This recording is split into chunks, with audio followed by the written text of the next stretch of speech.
দর্শক সমাজের রন্ধ্রে রন্ধ্রে ছড়িয়ে ছিটিয়ে রয়েছে গুম, খুন, হত্যা আর ধর্ষণের মতো অসংখ্য ঘটনা। আছে অনিয়ম, অপরাধ আর দুর্নীতিও, যার ভয়াল থাবায় আক্রান্ত আপনার আমার ভাই, বোন, বন্ধু, প্রতিবেশী কিংবা স্বজন, যাদের মুখোশ উন্মোচন করতেই চ্যানেল এসের বিশেষ আয়োজন সাদা কালো। যে আয়োজনের পুরোটা জুড়েই সহযাত্রী হিসেবে আপনাদের সাথে থাকছি আমি, হাসান জাকির। আর এই মুহূর্তে যে যেখান থেকে চ্যানেল এস এর সাথে সংযুক্ত রয়েছেন, আপনাদের সকলের প্রতি সালাম।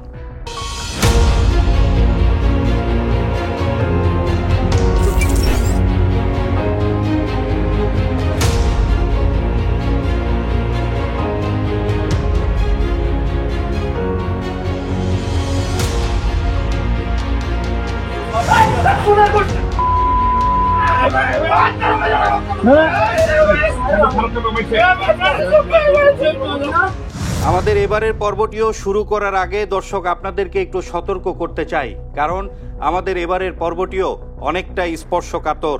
এবারের পর্বে যাদেরকে নিয়ে আমরা গল্প সাজিয়েছি তাদের প্রত্যেকেরই সদ্য নাম ব্যবহার করেছি। আর টিভি সেটের সামনে যে সকল অপ্রাপ্তবয়স্ক ছেলেমেয়েরা রয়েছে তাদেরকে একটু দূরে সরিয়ে রাখুন।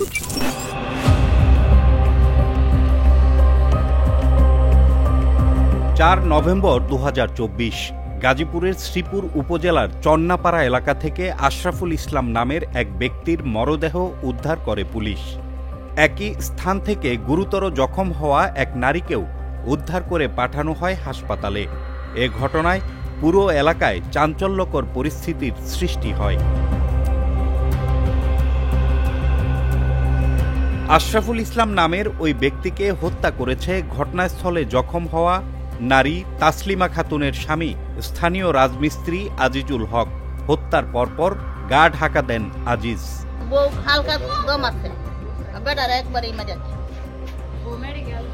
যে মারছে তার নাম কি?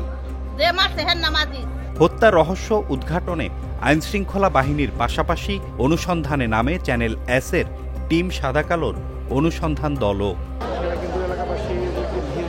ঘটনার 8 ঘন্টার মাথায় বেরিয়ে আসে হত্যা রহস্য। উনি নাকি আরেকটা লোক নিয়ে ঘরের ভিতরে ছিলেন। আজিজ ভাই এসে দেখছেন সরাসরি, দেখে নাকি আজিজ যখন তার বউকে দুইটা কূপ দিচ্ছে, আমরা যা ওই রাস্তার মধ্যে পাইছি যখন নিয়ে আসা, এই জায়গা দিয়ে একটা কূপ দিচ্ছেন আর এই জায়গা দিয়ে একটা কূপ আছেন, তাকে হাসপাতাল নিয়ে গেছেন। দর্শক, বিবাহ বহির্ভূত একজন ব্যক্তি আরেকজন বিবাহিত ব্যক্তির সাথে শারীরিক ও মানসিক সম্পর্কে জড়িয়ে পড়ার ঘটনাকে আমরা পরকীয়া বলে থাকি। আর এই পরকীয়া বর্তমান সমাজ ব্যবস্থায় প্রতিটি পরিবারের কাছে এক ধরনের ব্যাধি হয়ে দাঁড়িয়েছে, যার দরুন প্রতিনিয়ত সৃষ্টি হচ্ছে দাম্পত্য কলহ, বাড়ছে পারিবারিক বিচ্যুতি, প্রতিনিয়ত প্রতিহিংসা পরায়ণ হয়ে অনেকেই বেছে নিচ্ছেন হত্যাকাণ্ডের মতো নৃশংস ঘটনাকেও। রাজমিস্ত্রি আজিজুল হক তার স্ত্রী তাসলিমা খাতুনের সাথে আশরাফুলের অবৈধ প্রেম লীলা নিজের চোখে দেখে আর নিজেকে সামাল দিতে পারেনি। রাগের মাথায় স্ত্রী তাসলিমা ও তার পরকীয়া প্রেমিক আশরাফুলকে কুপিয়ে হত্যার চেষ্টা করে তাসলিমার স্বামী আজিজ। একজনের পর একজনের খারাপ কাম করছে, একজনের পরিবারে হ্যাঁ মারছে। আর গলা কি একবারে বিভৎস অবস্থায়? জীবিত ছিল? জীবিত মহিলা, জীবিত। আমার বোন কইতাছে তো দুলাভাই কই, আমার বড় ভাইরে কইতাছে তো আশরাফুল কই, আমি কইতাছি জানি না। ফোন দে, আমি কইতাছি ফোন দিতেছে, ফোন বন্ধ। পরে ফোন বন্ধ বহুক্ষণ ধরে। আহত তাসলিমার গোংরানু ও চিৎকার চেঁচামেচি শুনে ঘটনাস্থলে ছুটে আসেন আশপাশের লোকজন। সেই সময় আত্মগোপনে চলে যান আজিজ। পরে তথ্য প্রযুক্তির সহায়তায় ময়মনসিংহের ত্রিশাল থানা এলাকার কাঠালি গ্রাম থেকে গ্রেপ্তারের পর বেরিয়ে আসে হত্যা রহস্য। প্রত্যেক স্বামী তার স্ত্রীকে কথা বলুক আর না বলুক, মানসিকভাবে তৃপ্তি দিক আর না দিক, অথবা ফিজিক্যালি তৃপ্তি দিক আর না দিক, আবার প্রত্যেক নারী তার স্বামীকে মানসিকভাবে স্বস্তি দিক আর না দিক, অথবা শারীরিকভাবে তৃপ্তি দিতে পারুক আর না পারুক, বিষয়টা জড়িত না। কিন্তু কোনো স্বামীর স্ত্রী যদি কারোর সাথে অবৈধ বিবাহ বহির্ভূত সম্পর্কে আবদ্ধ হয়, অথবা কোনো স্ত্রীর স্বামী যদি বিবাহ বহির্ভূত সম্পর্কে আবদ্ধ হয়, সেক্ষেত্রে কিন্তু সে এটা কখনোই মেনে নেয় না। এই যে যখনই মেনে নেয় না, এবং এই মেনে না নেওয়ার বিষয়টি তার মাথার মধ্যে মনস্তাত্ত্বিকভাবে কাজ করে, ক্রিয়াশীল থাকে, এবং যখনই দেখে যে তার স্ত্রীর চরিত্র যে এরকম, অথবা স্বামীর চরিত্রটি সামাজিক যে নর্ম, সেই নর্মের বাইরে এবং খারাপ বলে গণ্য, সেই জায়গা থেকে তখন যদি কোনো ক্রাইম তার চোখে পড়ে, তখন কিন্তু হিট অফ দ্য মোমেন্টে মার্ডারের মতো ঘটনা ঘটতে পারে। আইনশৃঙ্খলা বাহিনীর সদস্য হিসেবে দীর্ঘ চাকরি জীবনে পরকীয়ার ঘটনা অনুসন্ধানে নিজের অভিজ্ঞতার কথা টিম সাদা কালোর কাছে তুলে ধরেন পুলিশ কর্মকর্তা রবিউল ইসলাম। পরকীয়ার পেছনে হাজারো কারণ আছে। যে সকল কারণ আছে তার মধ্যে উল্লেখযোগ্য কারণ হচ্ছে সেগুলো হলো, যেমন শারীরিক বিষয় আছে, মানসিক বিষয় আছে, অর্থনৈতিক বিষয় আছে, সামাজিক নিরাপত্তার বিষয় আছে, সাংস্কৃতিক বিষয় আছে, আকাশ সংস্কৃতির প্রভাব রয়েছে। এই বিষয়গুলো অন্যতম। গ্যাপিংয়ের কারণে দীর্ঘদিন ধরে কোনো স্বামী যদি বিদেশে থাকে, স্ত্রী 2 বছর 3 বছর 4 বছর ধরে দেশে আছে, সেই ক্ষেত্রে অসম সম্পর্ক হতে পারে। এক্ষেত্রে গ্যাপিং অর্থাৎ দুইজনের মধ্যকার যে যোগাযোগ, পাশাপাশি থাকা, এই কামনা বাসনাকে যে বাস্তবায়ন করার জন্য যে কাছে থাকা, এই বিষয়গুলো যদি না থাকে, তাহলে সে তার জৈবিক চাহিদা মেটানোর জন্য পরকীয়ায় আসক্ত হতে পারে। পরকীয়ার জেরে স্ত্রীর প্রেমিককে স্বামী দ্বারা হত্যার ঘটনাই শুধু নয়, আছে গরম পানিতে মরিচের গুঁড়া মিশিয়ে স্বামীকে ঝলসে দেওয়ার ঘটনাও। আমরা জানবো সেই ঘটনা, জানাবো আপনাদেরকেও। তবে তার আগে একটি বিরতিতে যেতে হবে আমাদের, সাথেই থাকুন।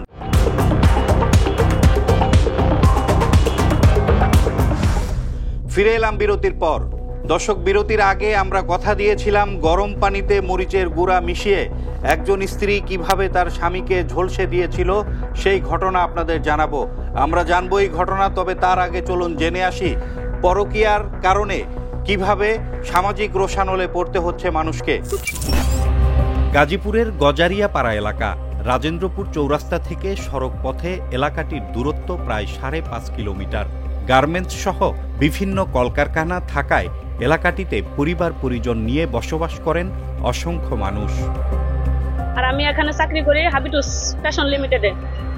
এখানে আমি দীর্ঘদিন যাবত কাজ করতেছি। এ জায়গায় ভাড়া থাকি, এই জায়গায় আমার কোনো দিক দিয়ে কোনো সমস্যা নাই। গজালি করে আমি এখানে ব্যবসা করি। আমার বাড়ি খোলা দিলা, হ্যাঁ, গাজীপুরে এসে ভালো ভাইতে, এখানে আমি ব্যবসা বাণিজ্য করতেছি। গজারিপাড়া অনেক নিরাপদ থাকার স্থিতি রেখা, নিরিবিলি আছে, জায়গাটা অনেক ভালো আর নিরাপত্তা দেয় আমাদের অনেক। এখানে ক্যান্টনমেন্ট আছে, ক্যান্টনমেন্টে যারা আমরা নিরাপত্তা পাই, এতে কোনো অসুবিধা হয় না আমাদের। তেমনি এক পরিবারে বসবাস করতেন সাইফুল ও বিলকিস দম্পতি। সারাদিন কর্মব্যস্ত থাকতেন সাইফুল। সন্তান না থাকায় স্ত্রী বিলকিসও সময় পার করতেন একাকী। একঘেয়ে জীবনে অতিষ্ঠ হয়ে বিলকিস প্রথমে বন্ধুত্বের সম্পর্ক গড়ে তোলেন প্রতিবেশী নাহিদ খান নামের এক যুবকের সাথে। পরে তা রূপ নেয় গভীর গোপন সম্পর্কে। হঠাৎ একদিন ফাঁস হয় তাদের সেই সম্পর্কের গোপনীয়তা।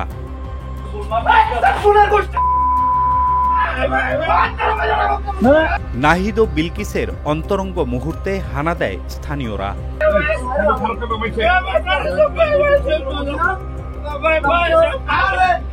লোকলজ্জার ভয়ে সেই মুহূর্তে নাহিদ নিজেকে আত্মগোপন করেন একই ঘরের টিনের চালের টুয়ার উপরে উঠে।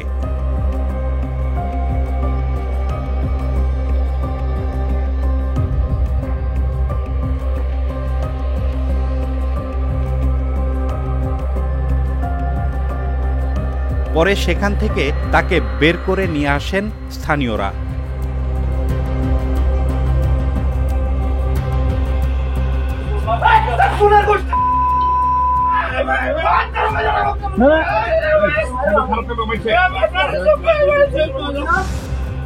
যদিও ইসলামী চিন্তাবিদরা সূরা বনী ইসরাইলের আলোকে নারী পুরুষ সবাইকে চরিত্র সংরক্ষণের পরামর্শ দিচ্ছেন।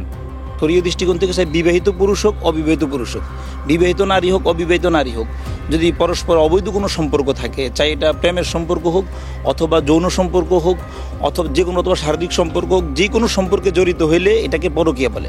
আল্লাহ তাআলা পবিত্র কোরআনে বলেন, ওয়ালা তাকরাবুজ জিনা ইন্নাহু কানা ফাহিশাতান ওয়া মাকতাম ওয়া সাআ সাবিলা। যেই আল্লাহ তাআলা বলতেছেন তোমরা পরকীয়ার কাছেও যাইও না, পরকীয়া তো করিও না, এর ধারে কাছেও যাইও না। কেন? ইন্নাহু কানা ফাহিশা, এটা একটা অশ্লীল কাজ, এটাই সমাজকে ধ্বংস করে দিচ্ছে। কেন? পরকীয়ার দ্বারা সবচেয়ে বড় যে ক্ষতিটা, পারিবারিক বন্ধন, স্বামী স্ত্রীর বন্ধন, পারিবারিক যে সম্পর্ক, এটা নষ্ট হয়ে যাচ্ছে, সমাজ ধ্বংস হয়ে যাচ্ছে। এর দ্বারা বিবাহিত অবিবাহিত পুরুষ নারী সবাই ধ্বংস হয়ে যাচ্ছে, সামাজিক যে সিস্টেম, যে কৃষ্টি কালচার, এটা নষ্ট হয়ে যাচ্ছে। আর এর দ্বারা দুনিয়াতে ক্ষতি হলো, তার অভাব দেখা দিবে। আল্লাহ তাআলা পবিত্র কোরআনে বলেন, যারা এরকম পরকীয়া করবে, জিনা করবে, এদের 1 নম্বর বড় সমস্যা হবে, দুনিয়াতে অভাব দেখা দিবে। 2 নম্বর, দুনিয়াতে যে সমস্যার সম্মুখীন তারা হবে, তাদের মারাত্মক রোগ হইতে পারে, যেই রোগের চিকিৎসাও তারা নাও পাইতে পারে। দর্শক, প্রেমের ফাঁদ পাতা ভুবনে কখন যে কে কার প্রেমে পড়ে তা হয়তো বলা মুশকিল, কিন্তু চিরকালই নিষিদ্ধ এই প্রেমের হাতছানিতে সাড়া দিতে গিয়ে প্রতিনিয়ত পড়তে হচ্ছে সামাজিক রোষানলে। কিন্তু এই পরকীয়া আসক্তির শেষ কোথায় আমরা জানবো, এ বিষয় সম্পর্কে জানাবো আপনাদেরকেও। তবে তার আগে আরও একটি বিরতিতে যেতে হবে আমাদের, সাথেই থাকুন।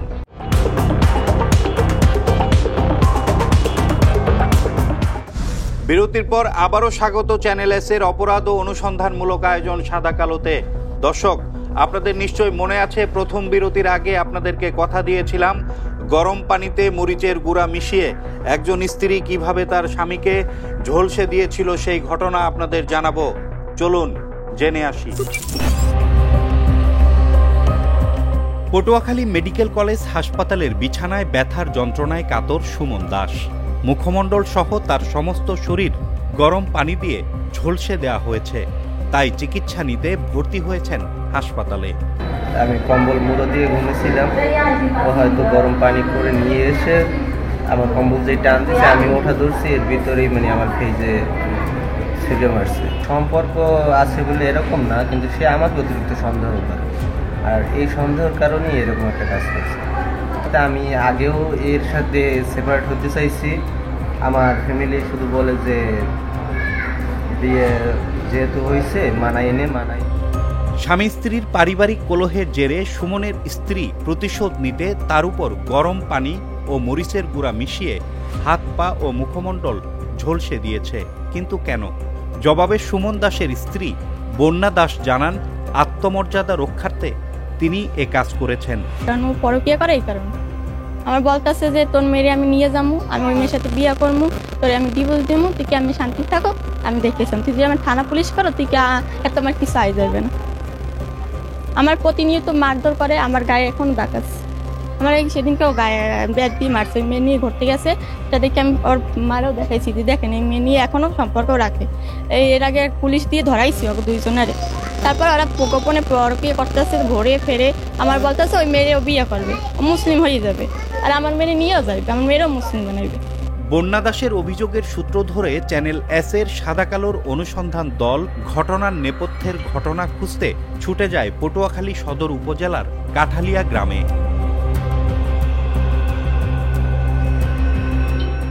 যেখানে নিজ বাড়িতে সপরিবারে বসবাস করতেন সুমন দম্পতি। জানা যায় 4 বছর আগে পারিবারিকভাবে সুমনের সঙ্গে বিবাহ বন্ধনে আবদ্ধ হন বন্যা দাস। বিয়ের পর থেকেই স্বামী স্ত্রীর মাঝে সংসারের খুঁটিনাটি বিষয় নিয়ে প্রায় লেগে থাকত সংঘাত। ছবিটা দেখে সন্দেহ, ছবিটা দেখে কইতেছে টাচ মোবাইল, কইতেছে যে তুই কেলাকে সম্পর্ক কর।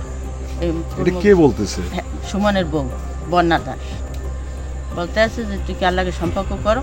ও কইছে যে আমি কেউ লাগে সম্পর্ক করি না, তুই মেলায় গেছো, ঘুরতে গেছো। ও কইছে যে না, আমি কোন যাই না, তুই কোনমান লইয়ে দা, আমি দোকানে গুনে আইছি। এই বলার পর ও করছি কি হাতের শাখা 2টা খুললিয়া পাক্কাই ফেলাই দিয়া যাই সুমনের গলা চেপে ধরছে। আমার ছেলে গলা চেপে ধরছে পর আমি ঘরে সারাইয়া একটু সরাইয়া আনছি। তো সারানোর লাগে সুমন আর একটা থাবর দিচ্ছে গাল পাশাইয়া। থাবর দেওয়ার পর আর আমি একটু সারাইয়া আনছি, ও ফিরতেও যাই আবার সুমনের ধরছে। সুমন দাসের 2 বছরের একটি পুত্র সন্তান রয়েছে। যদিও এই ঘটনায় সুমন কিংবা বন্যা কারো পক্ষে কোনো অভিযোগ দেয়া হয়নি স্থানীয় থানা পুলিশে। 8 তারিখ আপনার বৃহস্পতিবার সদর উপজেলার ইটবেড়িয়া ইউনিয়নের একটা ঘটনা ঘটে। ঘটনাটা হচ্ছে যে পুত্রবধূ তার স্বামীরে করে মরিচের গুঁড়ার সাথে গরম পানি মিশিয়ে মারে। সেই বিষয়টা আপনার কাছে গেছিলাম, কিন্তু আপনি ভিডিও বক্তব্য দেন নাই। আসলে এই বিষয়টা সম্পর্কে একটু জানার জন্য। পারিবারিক বিষয় একটা আমরা শুনেছি, এটা আমাদের কাছে আসে না। এখন অভিযোগ করলাম, ব্যবস্থা গ্রহণ করলাম। পরকীয়া আসক্তি যেন কোনোভাবেই থামানো যাচ্ছে না আমাদের সমাজে। প্রতিনিয়ত প্রতিটি পরিবার আক্রান্ত হচ্ছে এই নীরব ব্যাধিতে। কিন্তু এই আসক্তির শেষ কোথায়? অবৈধ পরকীয়া প্রেমের হাতছানিতে সাড়া দিতে গিয়ে প্রতিনিয়ত পারিবারিক ও সামাজিক রোষানলে পড়তে হচ্ছে অনেককেই। তবুও পরকীয়া প্রেমের বাসনা যেন থামছেই না আমাদের সমাজে।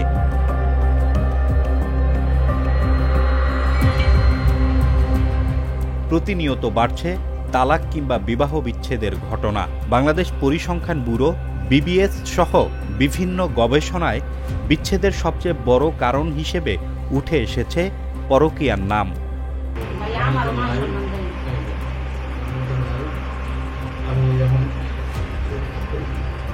BBS জরিপের বাইরে ঢাকার 2 সিটি কর্পোরেশনেও তথ্য বলছে বিবাহ বিচ্ছেদ চেয়ে বেশি আবেদন করেছেন নারীরা।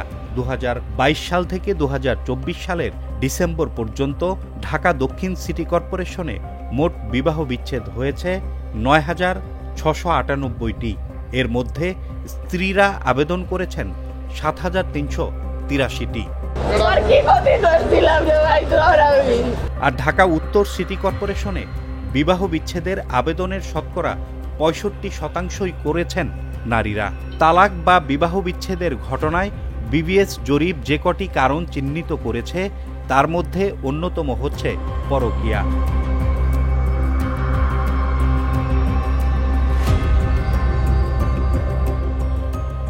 জরিপ অনুযায়ী সর্বোচ্চ 22.6% মানুষ পরকীয়ার কারণে দাম্পত্য সম্পর্কের ইতি টেনেছেন, যা অন্য সব কারণকে ছাপিয়ে বিবাহ বিচ্ছেদের সবচেয়ে বড় কারণ হয়ে উঠেছে।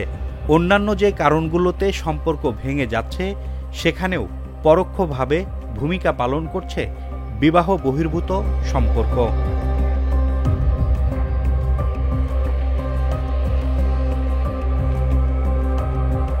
দাম্পত্য জীবন পালনে অক্ষমতার কারণে শতকরা 22.1%, ভরণ পোষণের অক্ষমতায় 10.6%, পারিবারিক চাপে 10.2%, শারীরিক নির্যাতনে 9.8%, পুনরায় বিয়েতে 4.1%, অক্ষমতা ও যৌনতার অনীহায় 3.8% ছাড়াও 16.8% ঘটছে বিভিন্ন কারণে। এছাড়া পারিবারিক আদালতেও বিবাহ বিচ্ছেদের ঘটনা বাড়ছে উল্লেখ করে আইনজীবী শাহরিয়ার রাজমিল রিয়েল বিচ্ছেদের মূল কারণ হিসেবে পরকীয়াকে দায়ী করেন। সেই সাথে সরকারের সংশ্লিষ্ট বিভাগকে আরও কঠোর হবার পরামর্শ দেন। ব্যভিচার বা পরকীয়া আমাদের সমাজের একটি রাষ্ট্রীয় এবং সামাজিক ব্যাধি। আমাদের দেশে প্রচলিত আইন অনুযায়ী দণ্ডবিধি আইনের 497 ধারা অনুযায়ী ব্যভিচার একটি অপরাধ, যেখানে ফিমেল পার্সনকে ইনোসেন্ট হিসেবে ধরা হয় এবং মেল পার্সনকে একুইস্ট হিসেবে গণ্য করা হয়। যদিও আমাদের দেশের সংবিধানের অনুচ্ছেদ 27 অনুযায়ী আইনের দৃষ্টিতে সকলেই সমান, যার প্রেক্ষিতে এখানে ব্যভিচার সংগঠনের ক্ষেত্রে বোধ মেল এবং ফিমেল উভয়কেই আইনের আওতায় আনা অতি শীঘ্রই প্রয়োজন। যে ওয়াইফ একজনের সাথে পরকীয়া করবে, আপনি তাকে প্রসিকিউট করতে পারবেন না, আপনি গিয়ে যার সাথে পরকীয়া হয় তার সাথে গিয়ে প্রসিকিউট করবেন। বা ওয়াইফ হাজবেন্ডকে যদি কোনো তালাকপ্রাপ্য বা বিধবা অথবা আনম্যারিড কোনো মেয়ের সাথে রিলেশনে ইনভলভ হয়, তিনিও কোনো প্রসিকিউট করতে পারছেন না। এদিকে পরকীয়ার বিস্তার রোধে পারিবারিক ও সামাজিক সচেতনতা বৃদ্ধির উপর জোর দিয়েছেন মনোবিজ্ঞানীরাও। যদি দাম্পত্য জীবনের সন্দেহ প্রবণতা থাকে একে অপরের প্রতি, হ্যাঁ, একজন আরেকজনকে খুব বেশি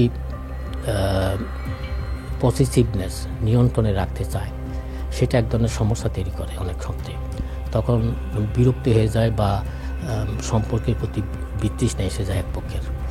আরেকটা হচ্ছে আত্মীয় স্বজন, মানে শ্বশুর শাশুড়ি বা অন্যান্য বাসুর টাসুরেরা সবাই মিলে এমন একটা পরিস্থিতি সৃষ্টি করে সেখানেও মানে দাম্পত্য জীবনে সমস্যা হতে পারে। তৃতীয়ত হচ্ছে কিছু ক্ষেত্রে, অল্প কিছু ক্ষেত্রে হয়তো যৌনতার সম্বন্ধে পরস্পরে ওই যে আমার ভুল ধারণার কারণে ইনকম্পিটিবিলিটি যদি থাকে।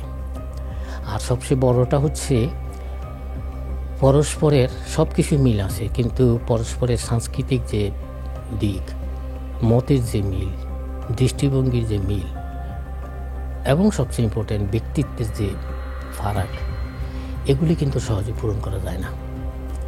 এগুলি অ্যাডজাস্ট করতে হয়, সমঝোতা করে নিতে হয়, মানিয়ে নিতে হয় অনেক বুদ্ধি দিয়ে, অনেক জ্ঞান দিয়ে এবং অনেক সহনশীলতা দিয়ে। ততটুকু বুদ্ধি, জ্ঞান, সহনশীলতা সাধারণ পরিবারে থাকে না। দর্শক, সাদা কালো আপনাদেরই অনুষ্ঠান, আপনাদের অনুরোধেই সাজানো হয়ে থাকে আমাদের প্রতিটি পর্ব। এবারও তার ব্যতিক্রম হয়নি। আপনারা জানেন, সাদা কালো নির্দিষ্ট কোনো ব্যক্তি, গোষ্ঠী, সমাজ কিংবা সরকারকে ছোট কিংবা খাটো করে দেখাতে নয়, বরং সংশ্লিষ্টদের সজাগ করতেই চ্যানেল এসের এই ক্ষুদ্র প্রয়াস। মনে রাখবেন, আপনার একটু সচেতনতা বোধই পারে সামাজিক এই ধরনের অসঙ্গতি দূর করতে আর সমাজকে কলুষিত মুক্ত করতে। আজ যেতে হচ্ছে, আগামী পর্বে দেখা হবে নতুন কোনো ঘটনার রহস্য উন্মোচন করে এই সাদা কালো অনুষ্ঠানে। ততক্ষণ দেখতে থাকুন আর চোখ রাখুন চ্যানেল এসের পর্দায়।